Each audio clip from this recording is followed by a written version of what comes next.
Thank you. I appreciate it. Thanks very much. Thank you. Thank you very much. I appreciate that. Well, a lot of things have happened since the last time I saw you. Just want to talk a little bit about that war in the Persian Gulf. Big doings in the Persian Gulf. You know my favorite part of that war? It's the first war we ever had that was on every channel plus cable. And the war got good ratings too, didn't it? Got good ratings. Well, we like war. We like war. We're a war-like people. We like war because we're good at it. And you know why we're good at it? Because we get a lot of practice. This country's only 200 years old, and already we've had 10 major wars. We average a major war in this country every 20 years, so we're good at it. And it's a good thing we are. We're not very good at anything else anymore. Can't build a decent car, can't make a TV set or a VCR worth the fuck. Got no steel industry left, can't get health care to our old people, can't educate our young people, but we can bomb the shit out of your country, all right? Huh? We can bomb the shit out of your country, all right? Especially if your country is full of brown people. Oh, we like that, don't we? That's our hobby. That's our new job in the world, bombing brown people. Iraq, Panama, Grenada, Libya, you got some brown people in your country, tell them to watch the fuck out, or we'll goddamn bomb them. Well, when's the last white people you can remember that we bombed? Can you remember the last white, can you remember any white people we've ever bombed? The Germans. The Germans are the only ones, and the only reason for that is because they were trying to cut in on our action. They wanted to dominate the world. Bullshit, that's our fucking job. That's our fucking job.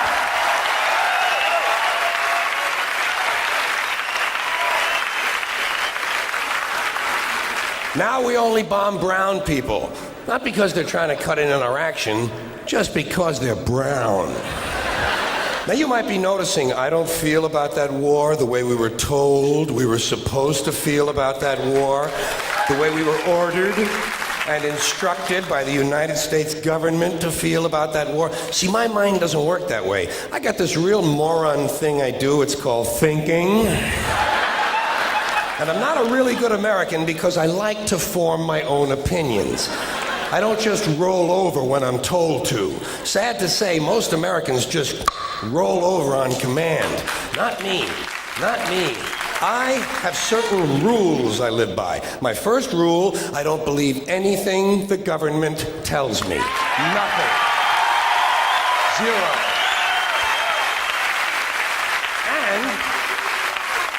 And I don't take very seriously the media or the press in this country, who in the case of the Persian Gulf War were nothing more than unpaid employees of the Department of Defense, and who most of the time function as kind of an unofficial public relations agency for the United States government.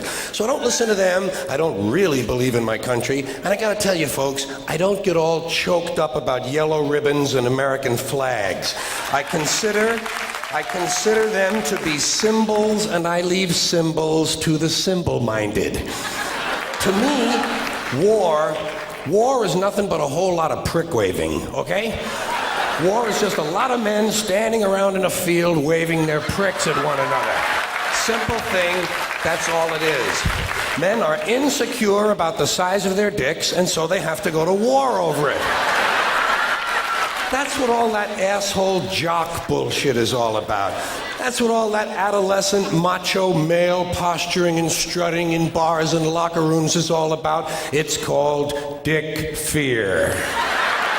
Men are terrified that their pricks are inadequate, and so they have to compete to feel better. And because war is the ultimate competition, basically men are killing one another in order to improve their self-esteem. You don't have to be a history major or a political scientist to see the bigger dick foreign policy theory. It sounds like this. What? They have bigger dicks? Bomb them! And of course, the bombs and the rockets and the bullets are all shaped like dicks. It's a subconscious need to project the penis into other people's affairs. It's called fucking with people. So, So, as far as I'm concerned, that whole thing in the Persian Gulf, nothing more than a big prick-waving dick fight. In this particular case, Saddam Hussein had challenged and questioned the size of George Bush's dick. And George Bush has been called a wimp for so long. Wimp rhymes with limp. George has been called a wimp for so long that he has to act out his manhood fantasies by sending other people's children to die. Even the name Bush is related to the genitals without being the genitals. A bush is a sort of passive secondary sex characteristic. Now, if this man's name had been George Boner,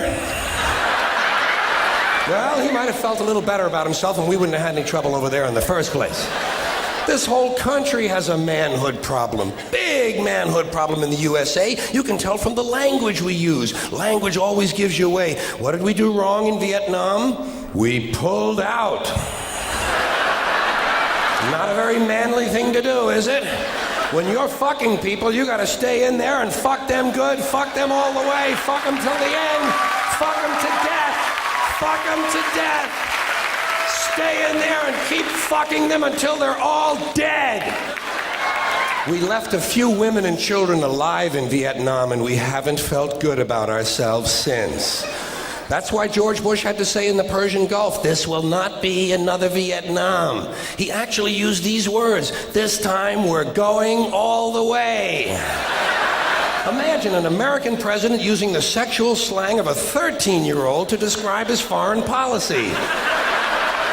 If you want to know what happened in the Persian Gulf, just remember the names of the two men who were running that war, Dick Cheney and Colin Powell. Somebody got fucked in the ass.